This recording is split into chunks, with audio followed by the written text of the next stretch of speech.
네, 안녕하세요. 바야흐로 수소 시대가 왔다. 이제 그런 얘기를 말씀을 드릴 수 있겠습니다. 그래서 이제 실질적으로 제가 수소를 접한 것은 2005년부터 저는 반도체 회사에서 한 20년 정도 근무하다가 우연히 반도체 회사의 회장님의 어떤 걸 통해서 수소를 알아가지고 수소를 2005년부터 하다가 이제 2008년부터 제가 이제 농업 쪽에도 한번 접목을 해봤어요. 그래서 이제 그런 것은 나중에 차근차근 이제 전문과 과정에서 설명하려고 오늘 수소 농업에 대해서 간략히 설명을 한번 해보겠습니다. 자, 이제는 이제 수소는 안전한 먹거리에도 응용이 되고 있다. 제가 2009년부터 무경막 수소수로 고려 수경재배 인삼. 뭐냐, 우리가 이제 인삼을 수경재배하고 있어요. 근데 시중에 보면 새싹 인삼 그런 것은 수경재배가 아니고, 이제 저희들이 정부로부터 2009년도에 이제 저 전국에 20군데 이제 기업 및 개인한테 줬는데, 죄송하지만 20군데가 전부 다 안 됐어요. 그래서 사회적으로 굉장히 이슈가 됐는데, 제가 수소를 써가지고 유일하게 저만이 성공을 해갖고 아마 여러분들이 KBS 퀴즈 파일에 제가 이제 반영이 된 적이 있습니다. 어쨌든 이제 수소에 대해서 제가 이제 농업을 하기 위해서 농업회사를 지금 수소팜을 하나를 가지고 있습니다. 그래서 이제 수소 농업의 가장 장점은 뭐냐? 농작물들이 발육이 촉진되고 수확을 증대할 수 있고 무농약으로 무균, 신선도, 보존성, 세척 효과에 굉장히 활용이 됐더라 그런 얘기를 했습니다.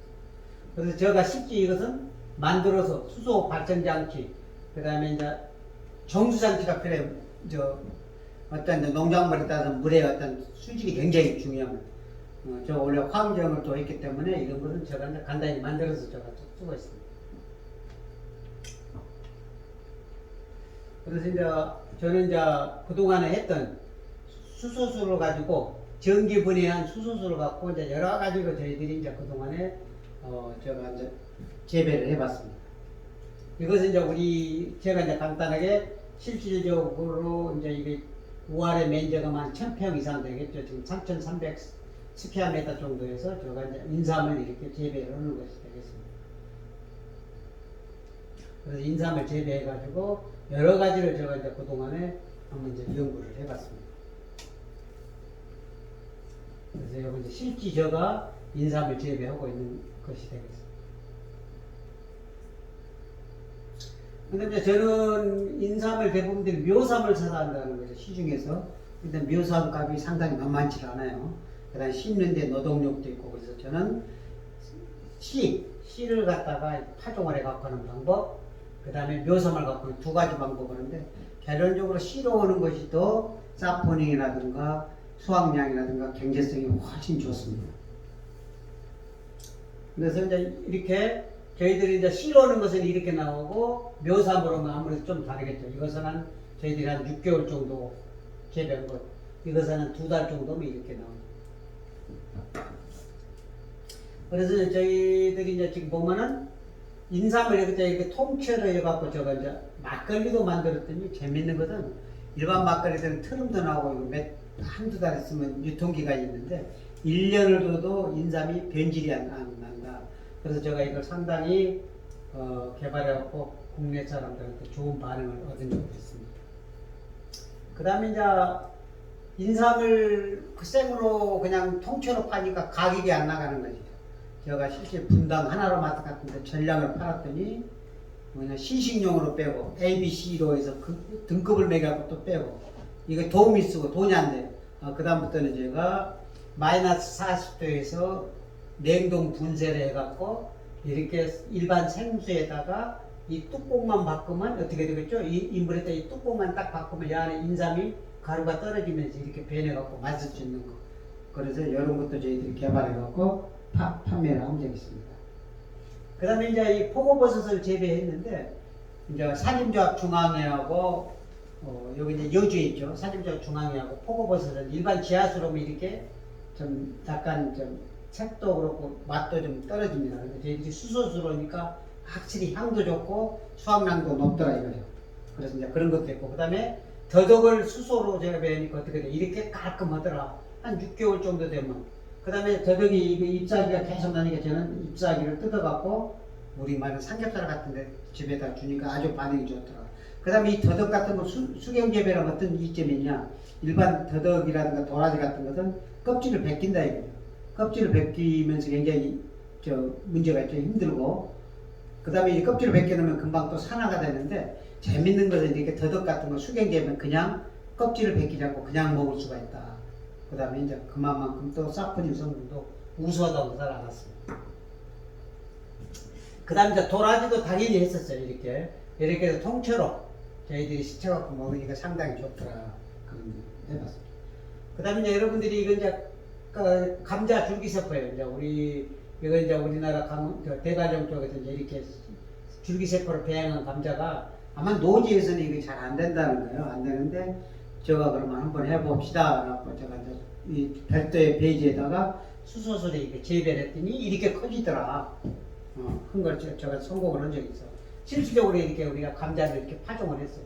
파종을 해갖고 이렇게 이제 감자가 성장하는 걸 봤죠.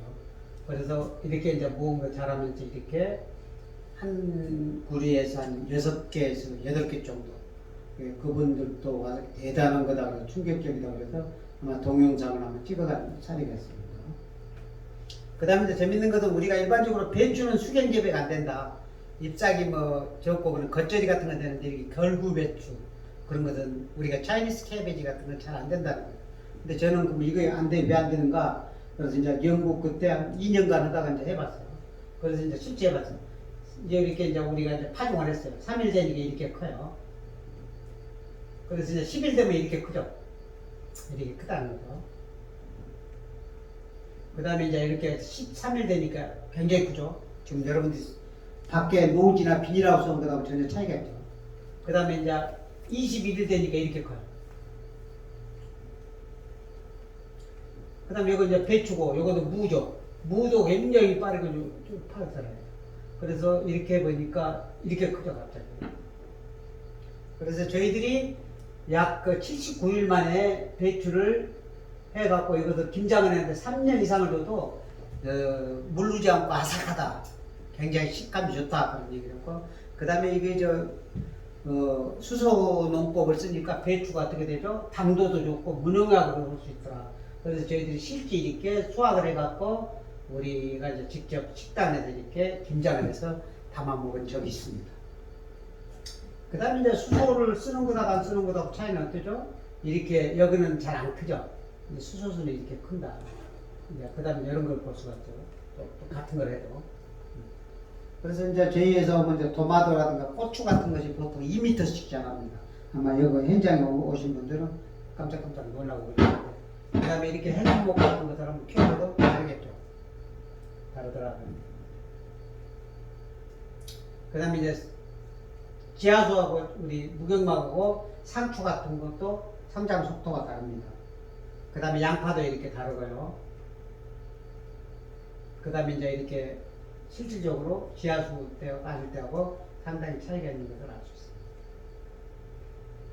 그 다음에 이제 이렇게 우리가 이렇게 야채 같은 것을 밖에 노지에서도 수소수를 살포하는 것하고 일반 그런 것하고 차이가 있더라. 그런 것을 저는 경험을 했습니다.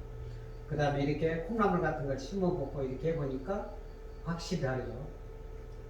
가운데 것은 알칼리 이온수를 줬고, 여기는 수돗물을 줬고, 여기 이제 제가 개발한 무경막 전기분에 수소수를 줘요. 그 다음에 어떻게 돼? 수소수는 확실히 가뭄에도 잘 견디는 것 같습니다. 그런데 이제 연구 논문만 그런 줄 알았더니 실질적으로 해보니까 이렇게 피망 같은 것도 굉장히 잘 되는 것 같아요. 일반적으로 이렇게 피망을 수경재배는 피망도 농약을 쓰더라 이거죠. 제가 보니까. 근데 이런 피망도 농약을 쓰지 않아도 되겠다. 그 다음에 이제 이렇게 수박 같은 거, 뭐 참외, 뭐 그런 것들 할 수 있습니다.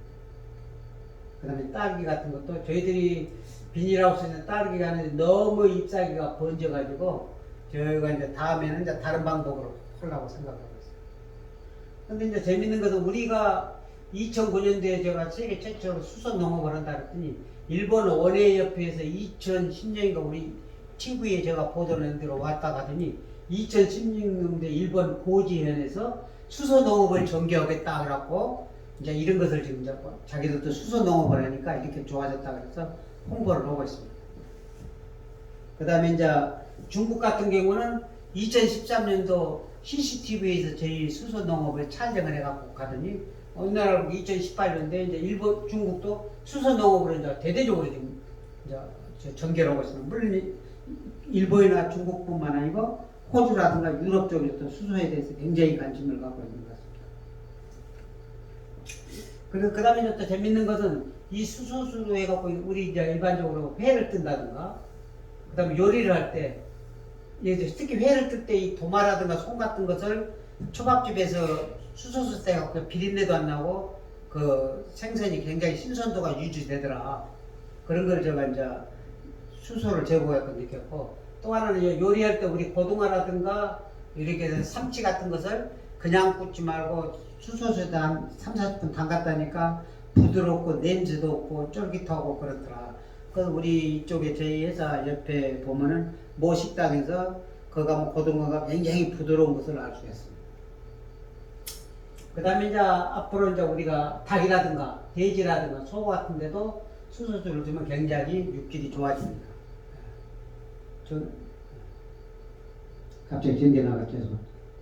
그래서 이제 제가 이제 2022년도에는 지금 무엇을 하려고 그러냐면, 이게 뭔지 아세요? 잎새버섯이에요. 마이다케 머시룸이라고 해서, 마이다케 머시룸을 지금 이제 배지로 오는데, 저는 노지에서도 하면서 위에다가는 다시 식물 수경 재배를 하는 그런 걸 할 것이고, 그 다음에 이게 뭐예요? 함초도 제가 이제 수경 재배를 하겠다. 제가 실험을 해보니까 잘 됩니다. 염도만 높고 그러면.